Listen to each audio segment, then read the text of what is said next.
popular, confirmando que la lucha es constante. Frente Intercontinental, cámara y micrófono asaltando las redes. Somos la ventana de la lucha popular, confirmando que la lucha es constante. Danos un me gusta, que participemos, comparte las transmisiones.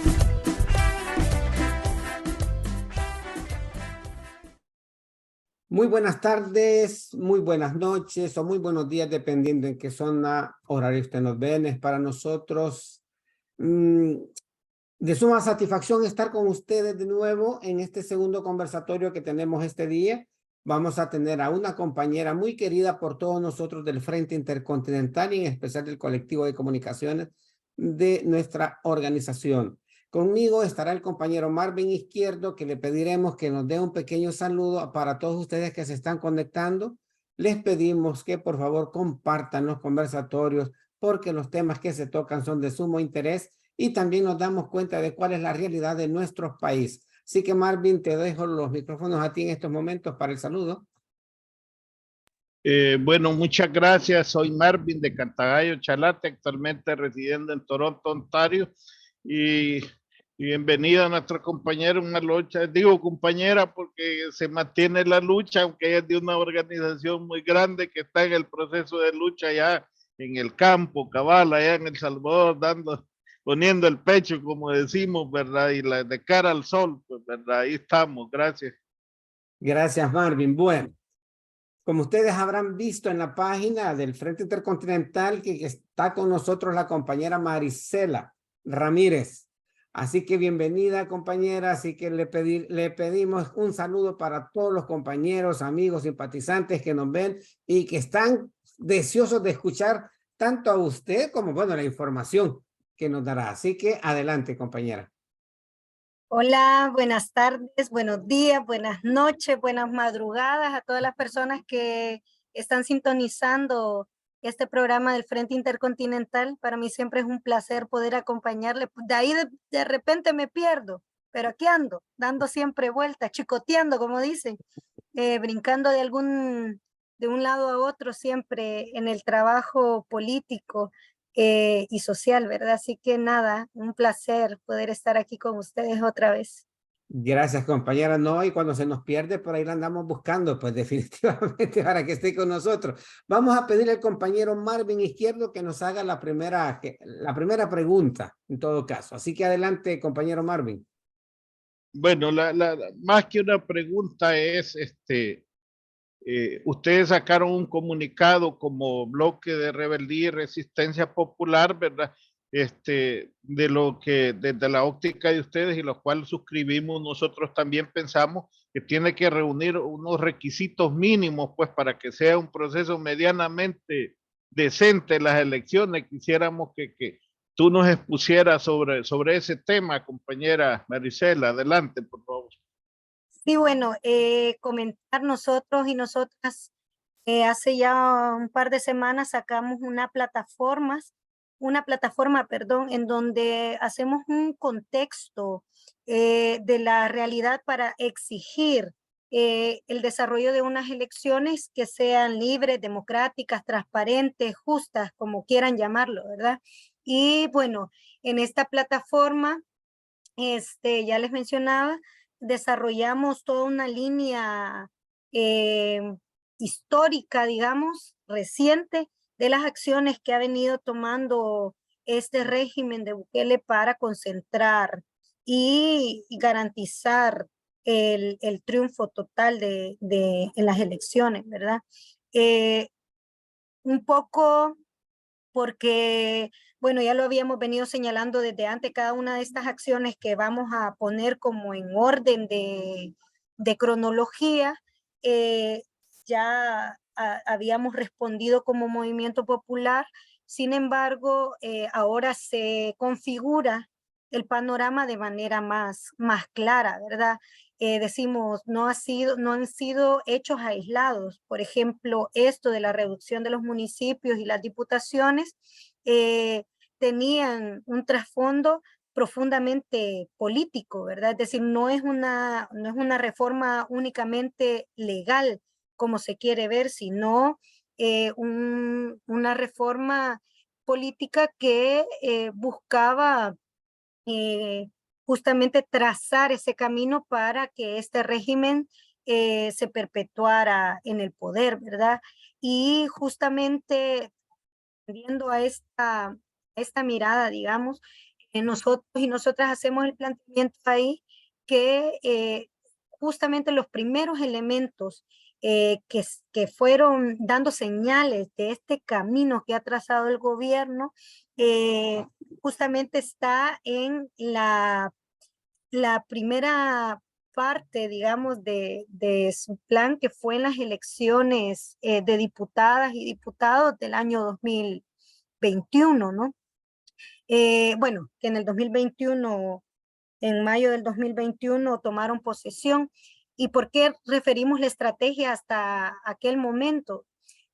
Principalmente porque con esto de la victimización, que hay que decir que este elemento también lo utilizó para ganar el Ejecutivo, no únicamente para jalar diputaciones, culpabilizó, desacreditó, atacó constantemente a la oposición que residía en la Asamblea Legislativa y fue marcando así una posición en la mentalidad de la población salvadoreña que esta gente no hacía nada, mentía, robaba, etcétera, ¿verdad? Entonces, con toda esta propaganda de ataque y deslegitimación, logra también jalar con su figura los votos para que tuviera la mayoría absoluta, ¿verdad? Entonces ahora hay que preguntarse para qué quería la mayoría absoluta en la Asamblea Legislativa.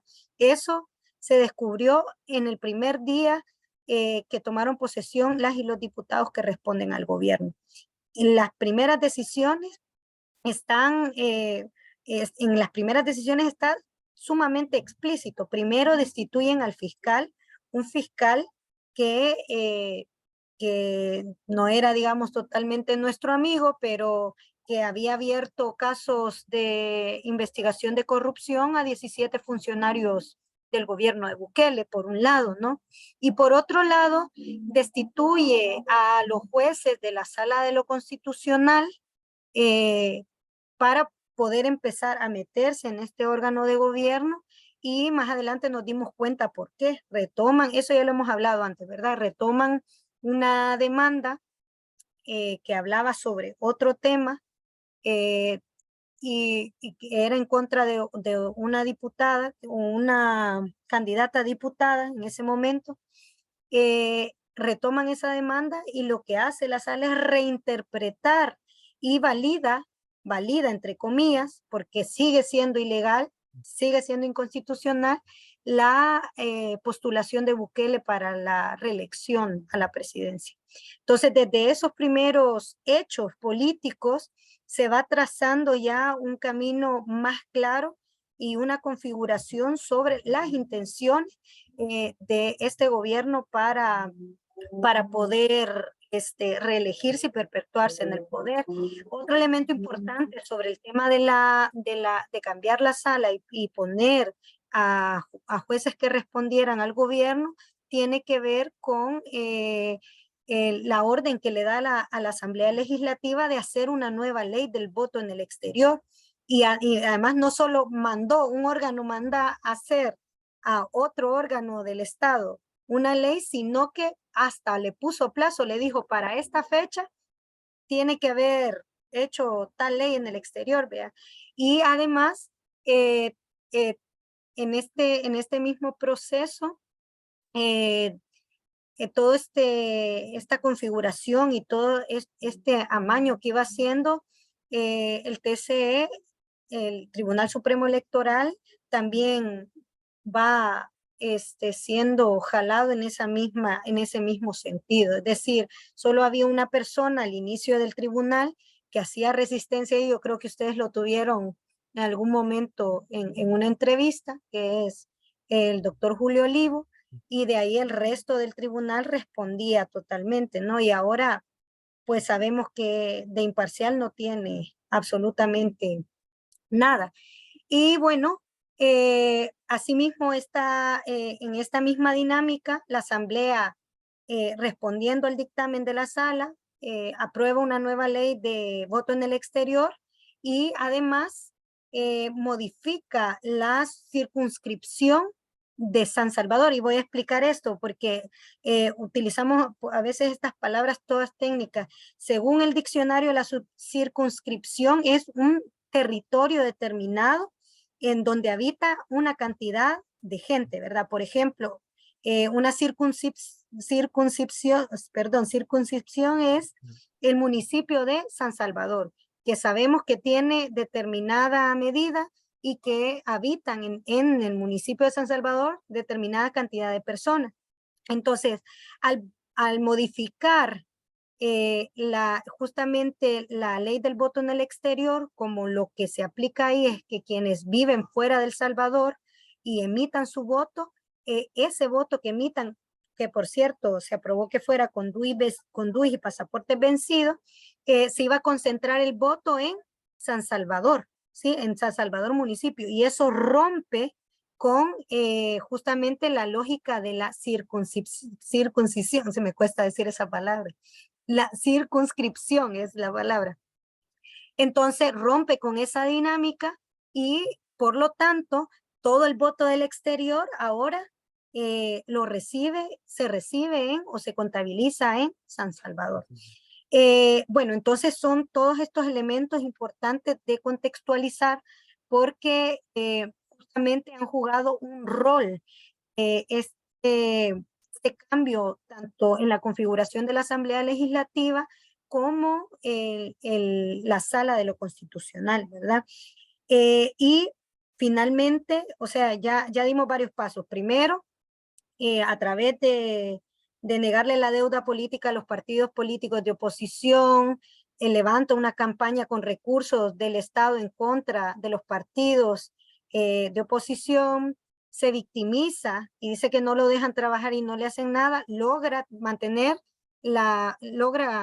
obtener la mayoría en la Asamblea Legislativa. Ahí está una primera, se configura una Asamblea Legislativa a favor de él. A través de esa Asamblea empieza a aprobar una serie de leyes o hacer reformas que van orientadas a justamente beneficiarlo en el tema político. Estamos hablando, ¿qué cambios han habido? Bueno, el tema del voto en el exterior y ahora lo más reciente también el tema de la reducción de municipios y la reducción de diputaciones, ¿no?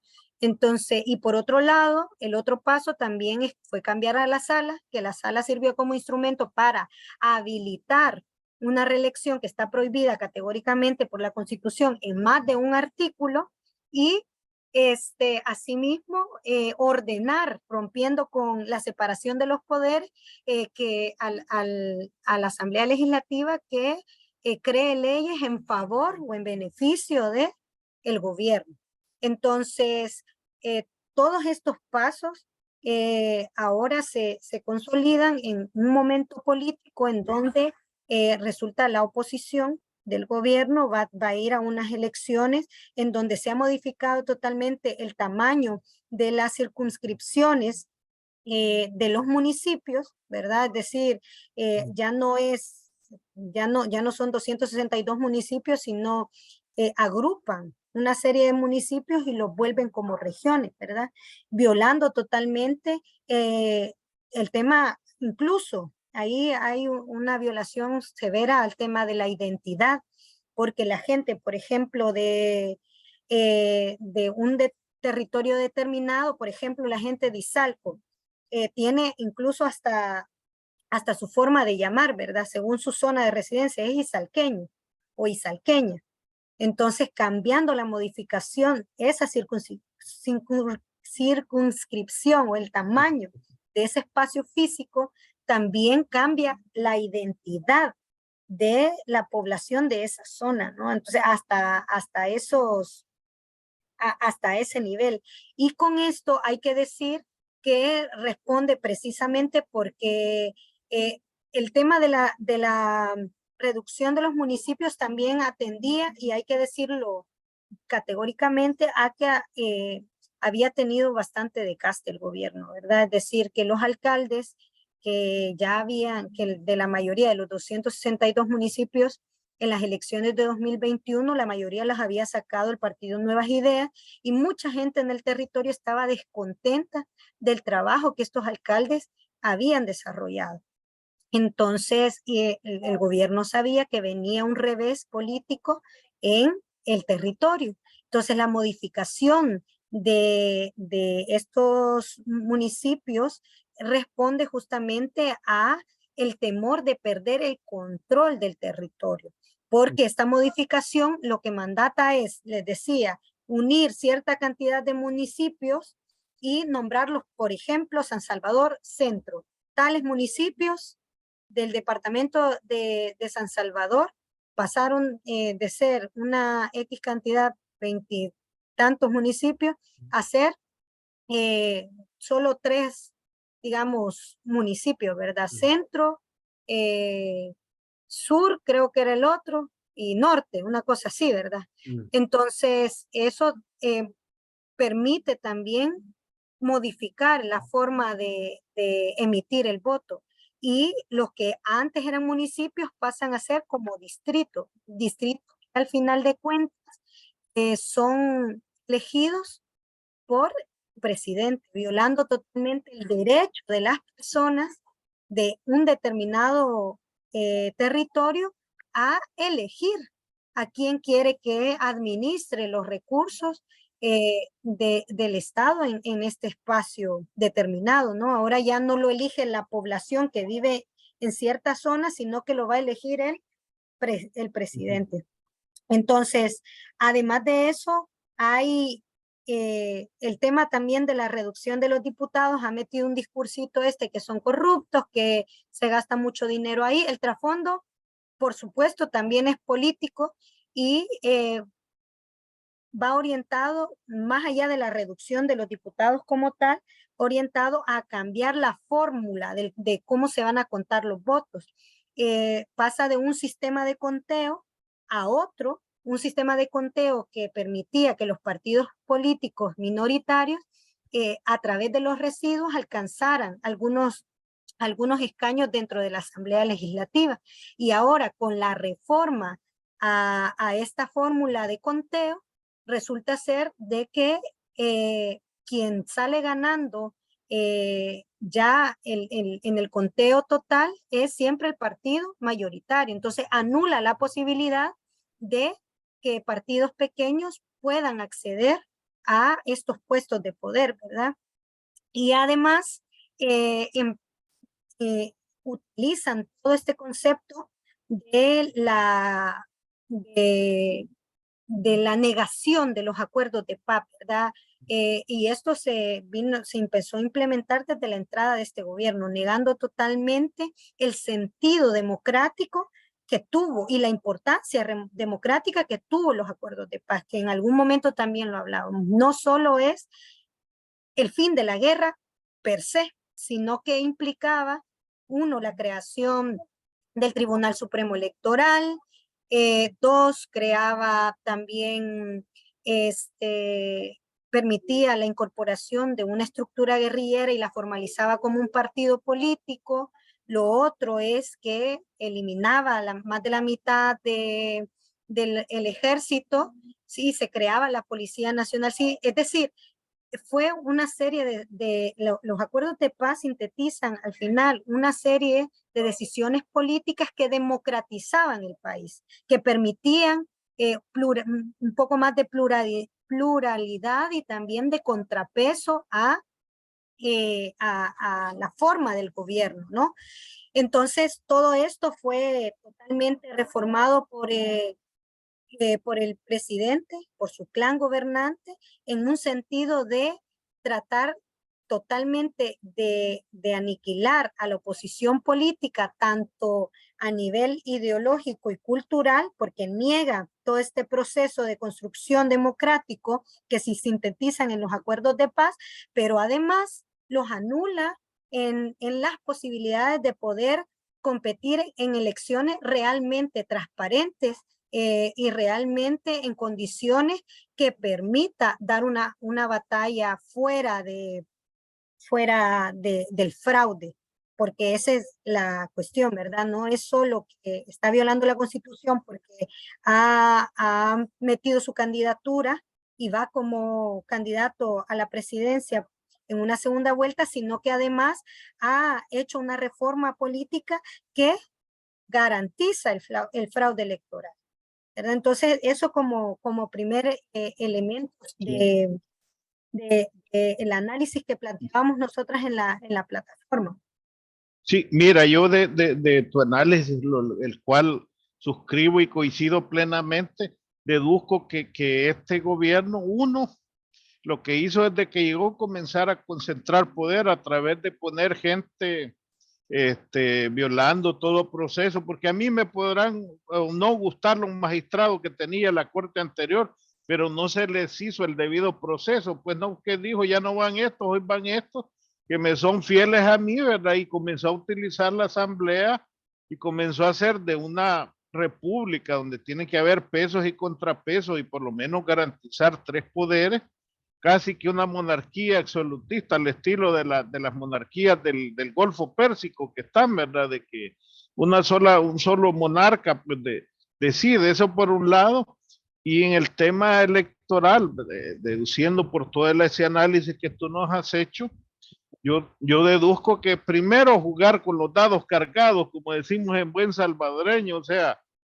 voy a perder varias alcaldías, entonces reduzco municipios, ¿verdad? Por ejemplo, varios dicen que mexicanos casi era seguro que lo perdieran porque este señor Saúl, que es yerno del actual alcalde de San Salvador, de lo que nosotros decimos la capital, le había quitado el título a doña Juana Pacas de reina, ella era la reina de la basura de Mexicano, esa alcaldesa de Mexicano que tuvo, que fue famosa, pero este Saúl le había quitado el título, y era el nuevo rey de la basura, creo que hasta renunció. Entonces ellos sabían que esa alcaldía la tenían perdida, entonces unen municipios donde piensan que tienen alguna ventaja, pues, ¿verdad? Buscando competir, pues, en posición de ventaja. Y eso perdona mi ignorancia, Maricel, pero reducir el estado, las alcaldías a 44 municipios y los diputados a 60, entiendo yo, ¿verdad? De 84 a 60. Si el objetivo es reducir el estado, si la mayor estructura de empleados públicos del Estado está dentro del Poder Ejecutivo y todos los ministerios, pues el 80, casi como el 80 y algo por ciento de todos los trabajadores del Estado, pero lo que ha hecho, despidió, digamos, 30,000 empleados públicos del Ejecutivo, ¿no? Pero metió 40,000 que son activistas de él, entonces no ha reducido, al contrario, el Estado dentro del Poder Ejecutivo ha crecido. Entonces, ¿a qué le está apostando? Evidentemente, modificando las reglas para acumular más poder, ¿verdad? Y tapando la corrupción. Hablaba de la corrupción de los mismos de siempre, decía los 20 años de Arena y los 10 del FMLN, pero ellos casualmente, estos que son honestos, no nos dan ninguna información, 7 años que no se puede accesar a la información. Antes los diputados les criticábamos porque viajaban, pero viajaban unos de Arena, otros del Frente, aquí venían a Estados Unidos, ¿verdad? Llegaban, pero ahora viajan 14, 16 de un solo partido, casualmente, de Nuevas Ideas. Entonces, o sea, desde tú como luchadora social, ¿cómo ves la situación política, digamos, partidaria y social, el costo de la vida, todo ese tipo de cosas? Y también, pues, que nos desarrolle, por favor, la otra parte de la posición del bloque. Bueno, a ver, sobre el tema económico, según los indicadores que hemos logrado recoger, apunta a un mayor deterioro de las condiciones de vida de la población. Es decir, al final el costo de la vida ha aumentado y los salarios están congelados. También los últimos datos de la encuesta de hogares de propósitos múltiples arroja que la pobreza ha aumentado. Justamente ahora venimos de una reunión de un grupo de mujeres que está luchando por la reivindicación del derecho de las mujeres a la tierra y a partir de los datos que hemos logrado recoger, tanto de la DIGESTIC, de la encuesta de hogares de propósitos múltiples, como de otras instituciones que están monitoreando el tema de los derechos para las mujeres, como Ormusa, logramos identificar que la tierra se ha reconcentrado y esa reconcentración de la tierra tiene un componente de género, ¿verdad? Es decir, para el 2019, que era, digamos, el año que sale de gobernar el FMLN, hubo un pequeño avance en el tema de la redistribución de la tierra. Se entregaron títulos de propiedad a mucha gente, más de 43,000 personas, si no me equivoco, y claro, era una cantidad de tierra pequeña, pero que dignificaba de alguna manera a la población que no tenía ninguna cantidad de tierra. Eso en el 2019. Y la distribución estaba de la siguiente manera, en tanto mujeres y hombres. El 86% de los hombres poseían tierra y el 14% de las mujeres el resto. Entonces, es decir, una diferencia bastante grande. El 84% de la tierra está en manos de hombres y el 14% en el 2019. ¿Sí? Ahora, actualizando los datos, la tierra se ha reconcentrado y el porcentaje es, los hombres tienen el 88% de la tierra y las mujeres solo tienen el 12%. Es decir, que se ha agudizado el tema de la falta de acceso a tierra para las mujeres. Eso como un dato que refleja realmente por dónde está enrumbado el país. El costo de los alimentos, decía ya, está por las nubes y la deuda tampoco se ve claro que la vaya a poder cubrir. El gobierno no va a lograr resolver los problemas fiscales que tiene. Tiene una deuda muy alta y la recaudación fiscal no alcanza las proyecciones que se habían lanzado como apuesta, ¿verdad?, de alcanzar. Entonces, decir que ahorita la situación está complicada a nivel económico para las familias salvadoreñas y en los años que vienen esto se va a agudizar. Eso es lo que creemos, esa es la perspectiva. Con respecto a la oposición, la oposición hay que verla desde diferentes ámbitos, ¿verdad? Una es la partidaria y la otra es la oposición social. En la oposición partidaria, nosotros la lectura que tenemos es que hay mucha dispersión, ¿no? Al final, el bloque había hecho un planteamiento de la construcción de un frente amplio, es decir, de la unidad de las fuerzas para enfrentar al régimen, y lo que ha pasado en lo concreto es que cada quien empezó a presentar candidatos, ¿verdad?, por su cuenta, y eso terminó en un matadero, ¿verdad? O sea, al final, la propuesta que supuestamente había recogido la gente para que el bloque había hecho para la conformación de un frente amplio, no se dio. O sea, por un lado, unos movimientos presentando candidatos que se inscribieron en uno y otro partido, y por otro lado, pues al final también vemos una oposición partidaria que no cuestiona el cambio de las reglas de juego, ¿verdad? Es decir, al final han asumido que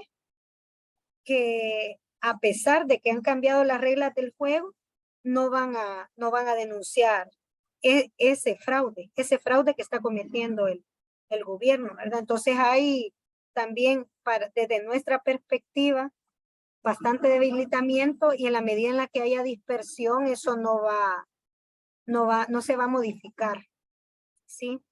Eso es como nuestra apreciación. Por ahí más o menos vemos.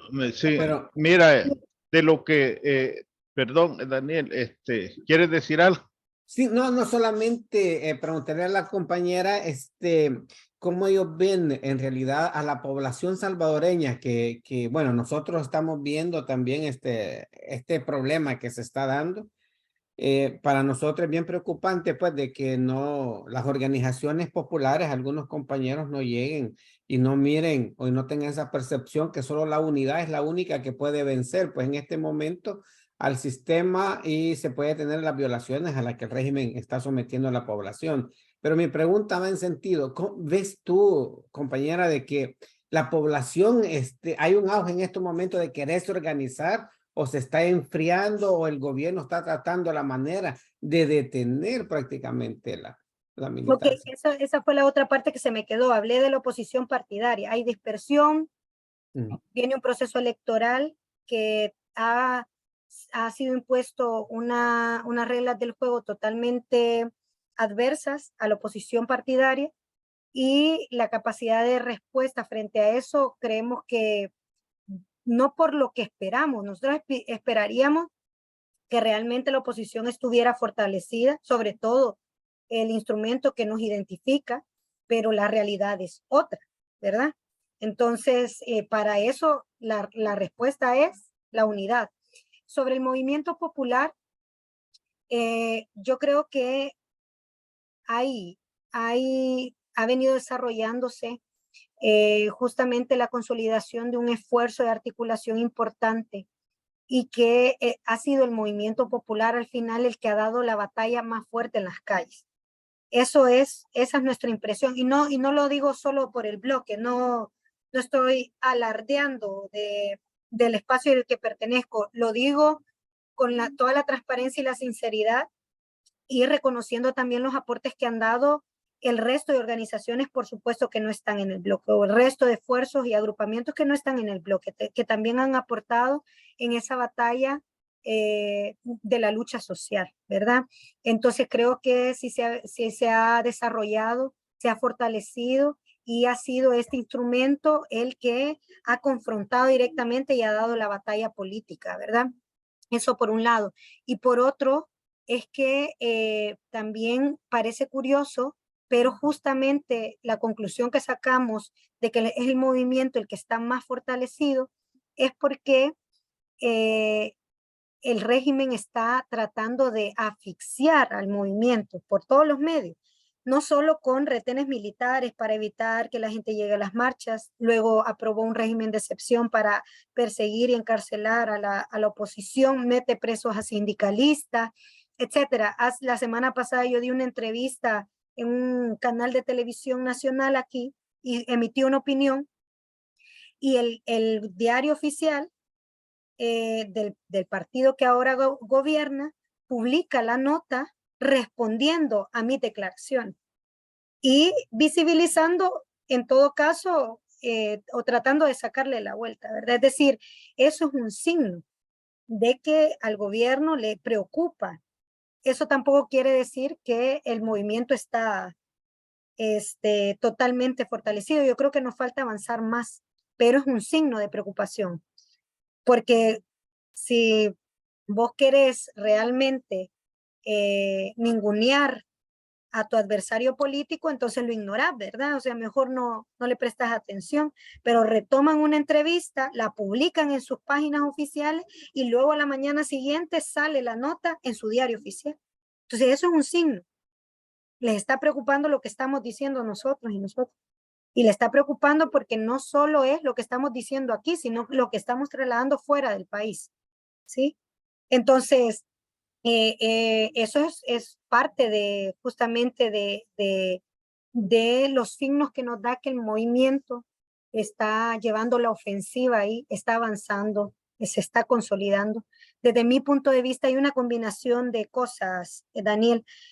Yo creo que por un lado el gobierno está haciendo todo lo posible por amedrentar, meter miedo, perseguir, señalar, calumniar al movimiento, a referentes del movimiento popular, no solo del movimiento popular, aquí ha ido también en contra de referentes históricos que han sido totalmente abiertos a la confrontación frente a este gobierno, ¿verdad? Es decir, ataca a los referentes políticos que han sido contundentes en sus declaraciones en contra del gobierno, ¿verdad? ¿verdad? Entonces, hay toda una campaña y toda una estrategia de miedo, amedrentamiento y persecución que está diseñada y que, por supuesto, eso llega a la población. Tampoco no vamos a decir que no, pero también todo tiene su límite. Así como estamos diciendo que va las tendencias de la economía y la situación de la población en ese contexto, la gente no aguanta sufrir hambre, sufrir frío, sufrir tantas situaciones tan complicadas, de tanta vulneración de sus derechos, y en algún momento eso va a dar un giro. Esa es nuestra perspectiva. Claro que tampoco es automático, para eso se está trabajando, estamos nosotros y nosotras desde los territorios, consolidando también estructuras territoriales, comunitarias, acompañando las diferentes luchas que se están gestando desde las realidades de cada uno de los sectores que está al final de cuentas enfrentando a este gobierno desde su propia perspectiva, ¿verdad? Desde su propia realidad. Entonces, esa es la apreciación, la lectura que tenemos respecto a eso.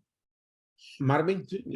Sí, mira, yo de tu análisis deduzco que lo poco que se había avanzado en la concentración de tierra o el patriarcado, ¿verdad? Que está concentrada, ¿verdad? Ahora este gobierno tanto se jacta la primera dama de que protege a la mujer y a la niñez, pero las medidas que está tomando este gobierno para la reconcentración de la tierra está favoreciendo claramente una posición patriarcal, pues, ¿verdad? Por un lado, ¿verdad? Ese es por el otro lado, lo que tú nos estás diciendo, miren, en salvadoreño cada día con el dinero se compra menos porque la vida está más cara aquí, ¿verdad? Y no se ve, y vimos una cosa fatal de que salen ayer o antier, no sé, no recuerdo, no sé si te has visto la noticia, 30,000 sacos de semilla, aduciendo de que ya se habían vencido. Muchos dicen de que porque tenía el logo del gobierno anterior, del profesor Serén, pues, ¿verdad? Ese por un lado, pero se vienen a dar cuenta que las semillas ya estaban vencidas y ya no es apto para consumo humano.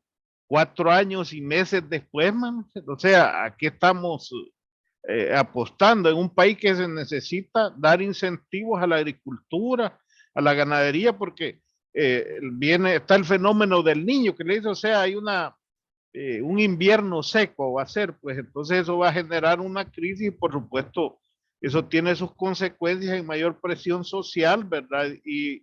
Pero también por otro lado, tú dices, sentimos que una oposición partidaria dispersa, ¿verdad? Que no se une, y el movimiento social, ¿cómo hacemos conciencia nosotros que necesitamos hacer esta lucha? Porque tú estás ahí, estás al frente, pues, pero hay mucha gente que le está apretando el zapato, como decimos en salvadoreño, pero cree que lo va a resolver desde su casa o viendo a Marisela luchar, pero que no necesita incorporarse a la lucha. ¿Cuál sería tu llamado a esa gente que cree que desde su casa o solo protestando pues desde un teléfono va a resolver la situación? Pues, no sé.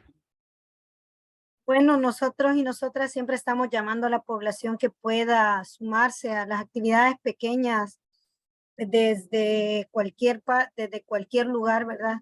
No tragarse justamente todas esas injusticias, salir a las calles, incluso, y siempre lo decimos cuando vamos al territorio y hablamos con la población, es al final solo el pueblo salva al pueblo, como decía el padre Tilo, ¿verdad? Entonces, en la medida en la que estemos organizadas y organizados, garantizamos realmente que se hagan cumplir nuestras exigencias y también que se retomen las reivindicaciones que tenemos desde los diferentes sectores, ¿verdad? Es decir, siempre hay que trascender.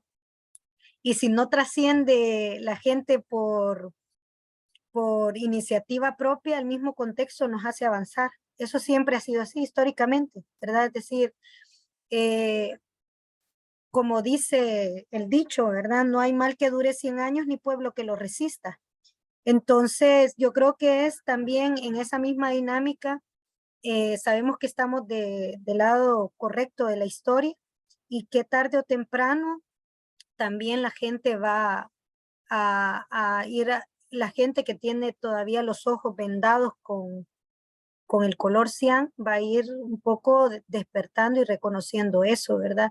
Por supuesto que va a atravesar muchas cosas a nivel personal, decir, económicamente, socialmente, ¿verdad? Y que nosotros y nosotras vamos a seguir denunciando todas las arbitrariedades, todos los retrocesos, todos los abusos de poder que está cometiendo este gobierno y que las puertas del movimiento popular siempre van a estar abiertos para todas aquellas personas que quieran sumarse en este proceso de denuncia, de lucha y de construcción, porque aquí no es solo señalar lo que está malo, sino también proponer a construir algo diferente. Y para poder construir algo diferente, también cada una de nosotros y nosotras necesitamos ponernos en función de eso, porque galán creer que en otra gente radica la solución y echarle la culpa a la otra gente, sino también desde nuestra realidad, cómo construimos lo que anhelamos. Entonces, por eso siempre hemos tenido mucha admiración a aquella gente luchadora que tiene 70 y 80 años y está rozando los 90 años y sigue en las calles y sigue denunciando y sigue abrazada a la esperanza de construir y legarle a sus generaciones futuras una sociedad diferente. Y que galán fuera también que las nuevas generaciones aspiremos a lo mismo, a no abandonar la esperanza de construir un mundo mejor para todas y todos.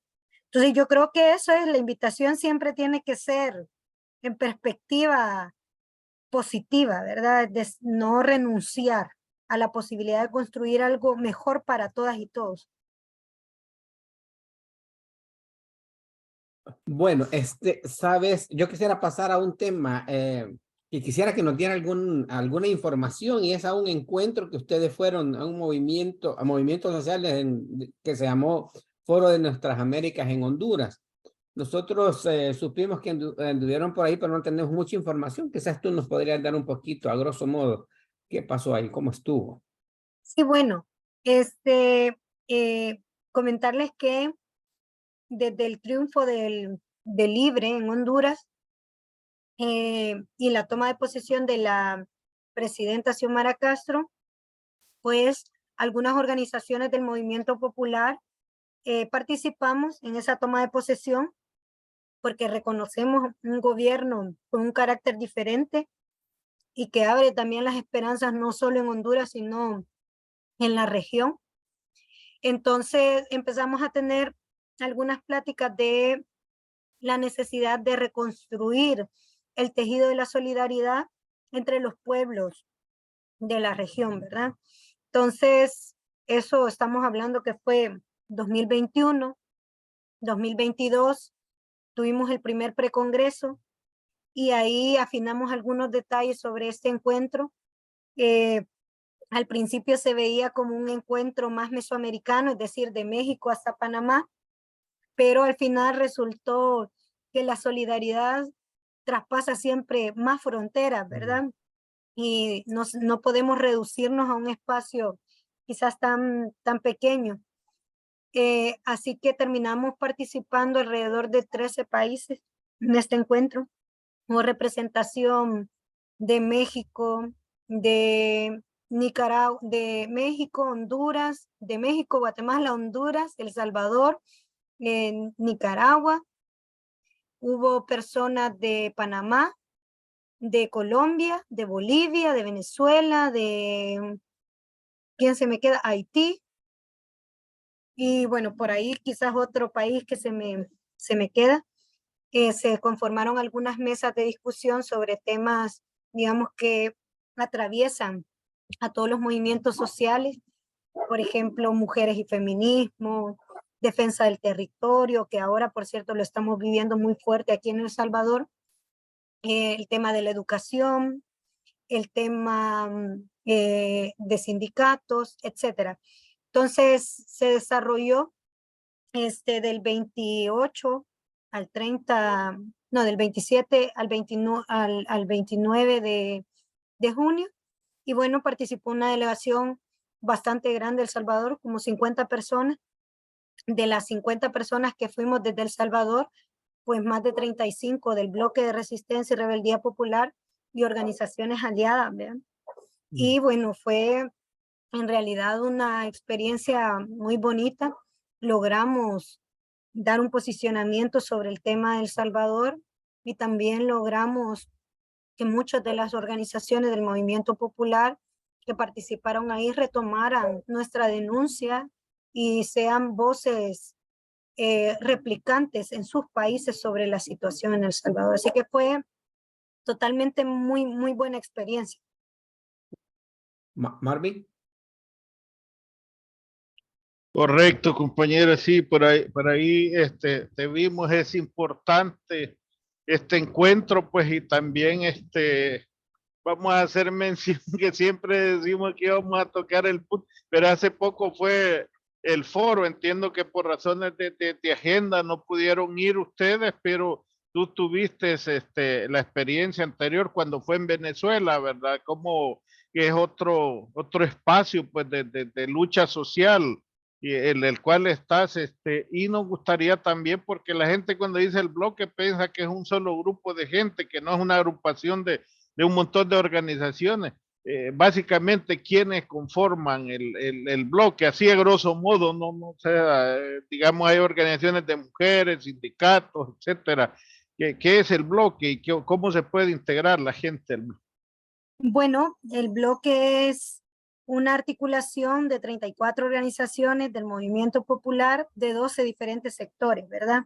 Ahí hay juventud, profesionales, veteranos y veteranas de guerra, lisiados y lisiadas de guerra, campesinas y campesinos, sindicatos, movimientos feministas, hay movimientos artísticos, hay, ¿qué más?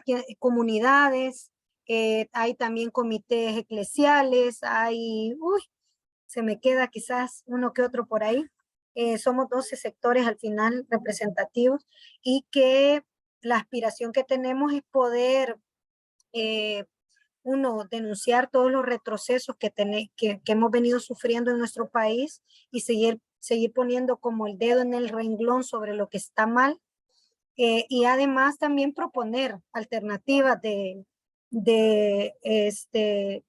primero, cómo vemos la realidad y segundo, cómo queremos que sea esa realidad, ¿verdad? Cómo construirla.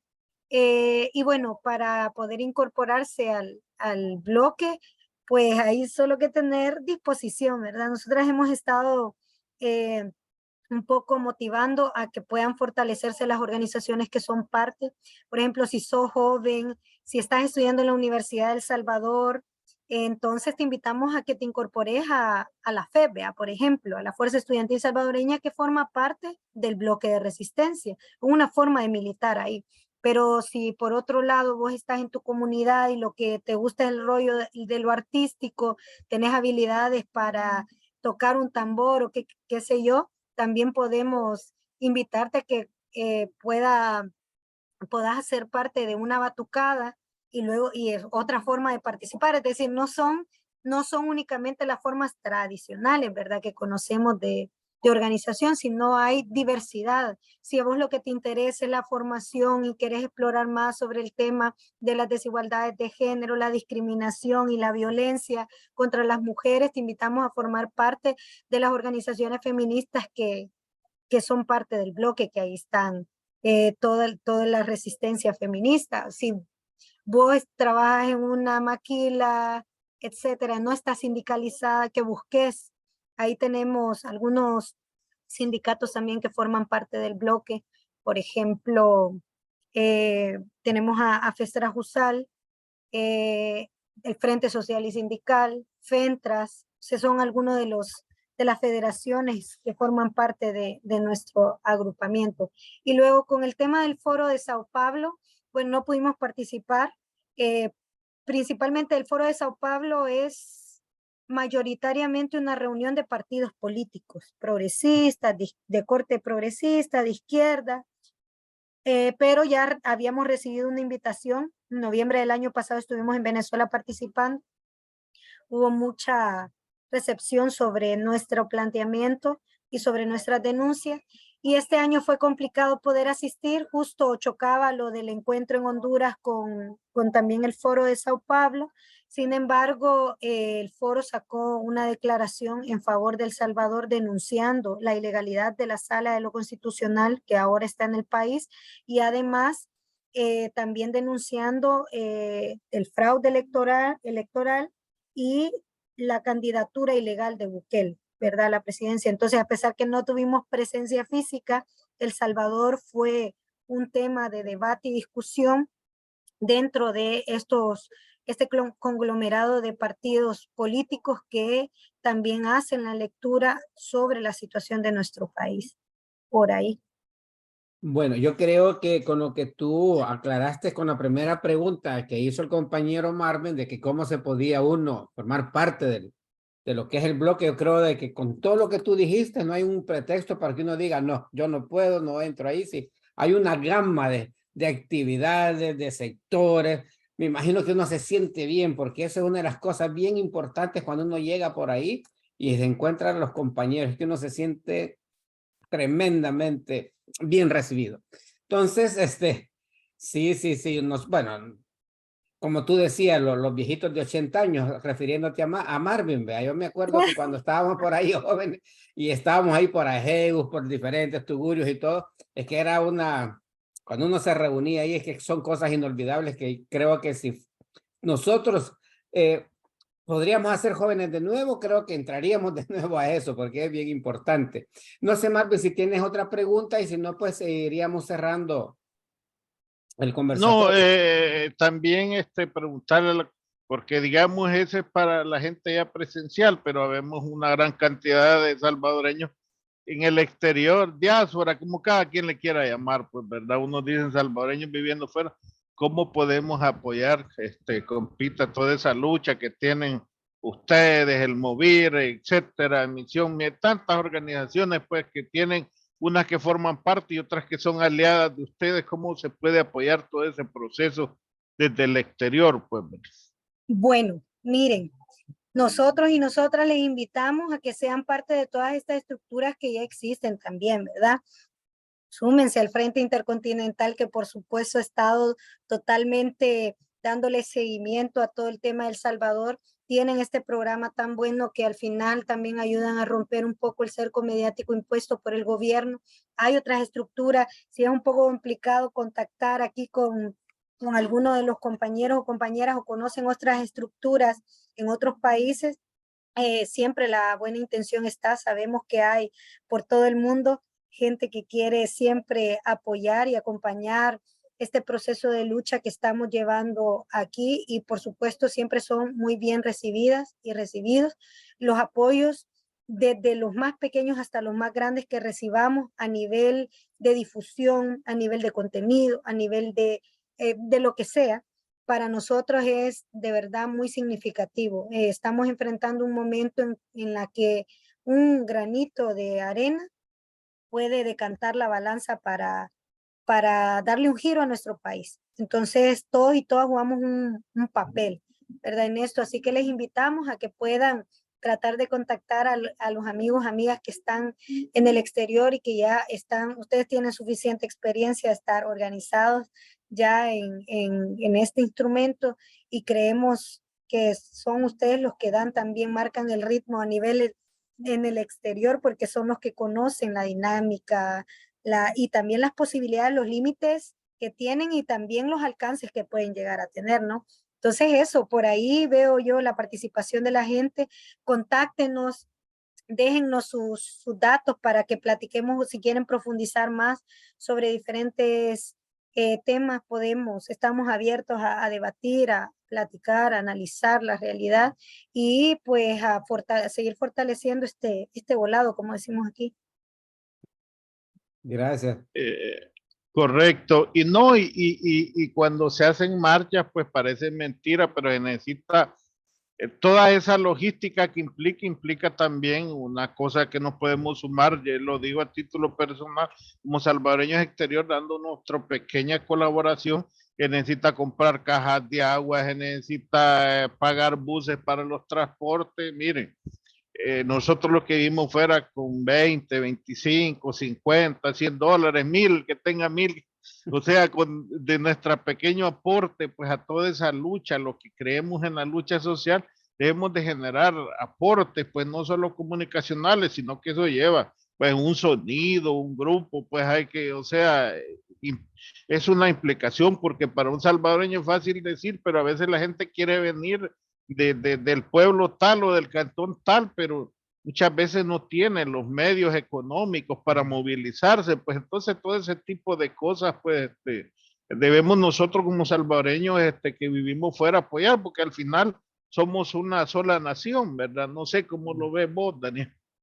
No, definitivamente, yo creo que varias veces hemos hecho el llamado y sí, nos satisface que hay momentos en que en realidad nos han apoyado algunos compañeros de diferentes países, pero que no es solo una vez, pues, sino que constantemente necesitamos esa ayuda para poder nosotros también ayudar a los compañeros de allá que están dentro y que, de los diferentes grupos sociales que están, pero o si no, ellos pueden tomar contacto directamente con ellos. Esa es una cosa bien importante también porque bueno, es una forma, es una contribución y es una forma en que nosotros también demostramos nuestra solidaridad. Y siempre decimos, recordemos, solo la unidad, compañeros, es la única que nos va a ayudar pues a que saquemos al dictador que esté en este momento. Vamos a fortalecer a las diferentes organizaciones también que están luchando también por nuestro pueblo. Así que no sé, Marisela, si tú tienes algo más que aportar o qué decir más bien, adelante. Bueno, nada, solo cerrar este tema de las elecciones diciendo que al final estamos frente a un panorama bastante adverso, pero que se puede todavía dar la batalla, ¿verdad? En la denuncia, en las calles.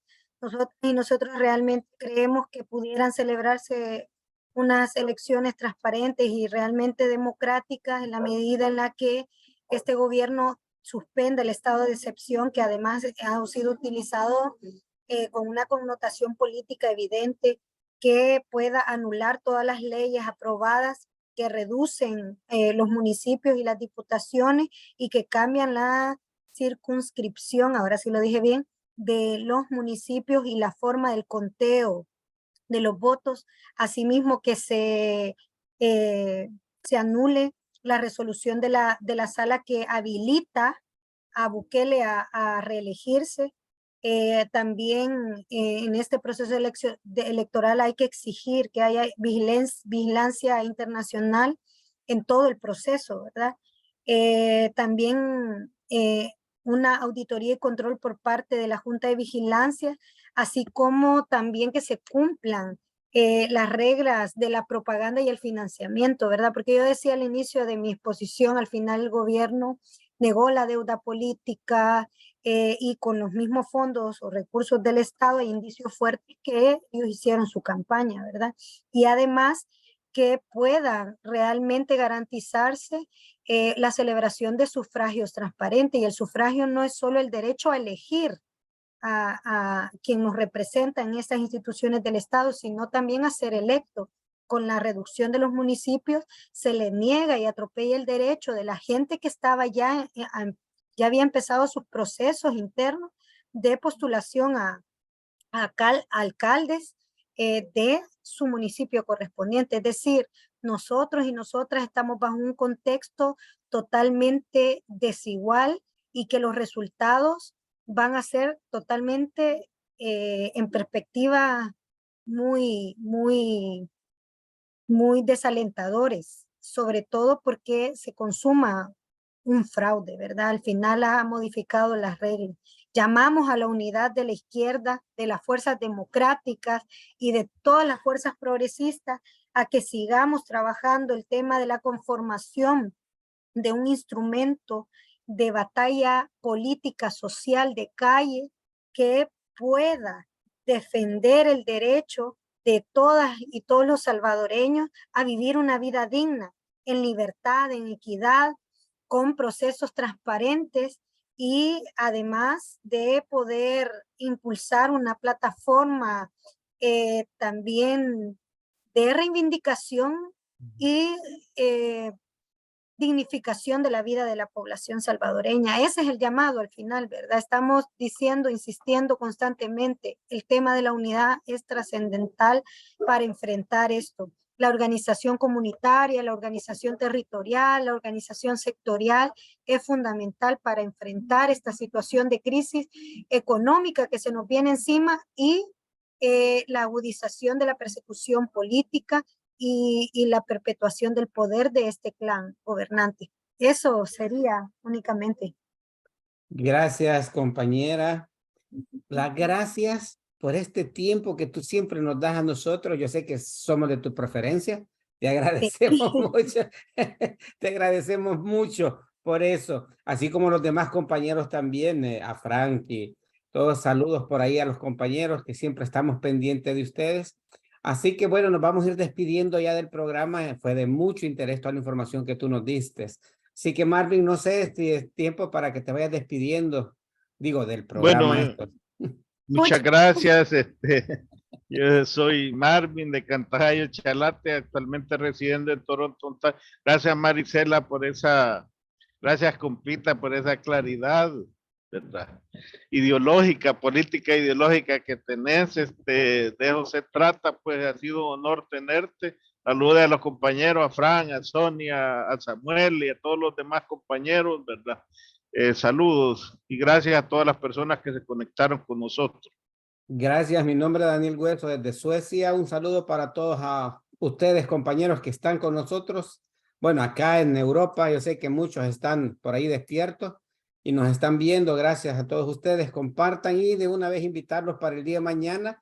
Creo que va a haber un conversatorio, Marvin, si tú tienes la información, posiblemente. Sí, estamos con Jaime Jiménez y Aleja Mengíbar, por ahí nos vamos a tener, ¿verdad? Eso de las 9, 10 de la mañana, estamos ahorita cuadrando todo, así que los invitamos a que, hora de Centroamérica, pues, ¿verdad? Y de parte de México, los invitamos los que se puedan conectar, por favor, hacerlo. Gracias, compañero. Bueno, la invitación está hecha. Esperamos que mañana estén con nosotros. Hasta la próxima. Vamos a terminar con nuestro tema, que es de, bueno, que es muy pachangoso, dicen. Así que vamos a ver.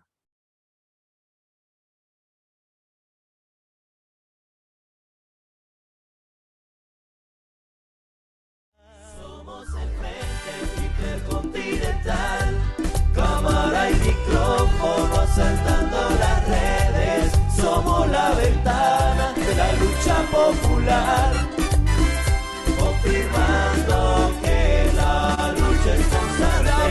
Frente Intercontinental, cámara y micrófono saltando las redes. Somos la ventana de la lucha popular, confirmando que la lucha es constante.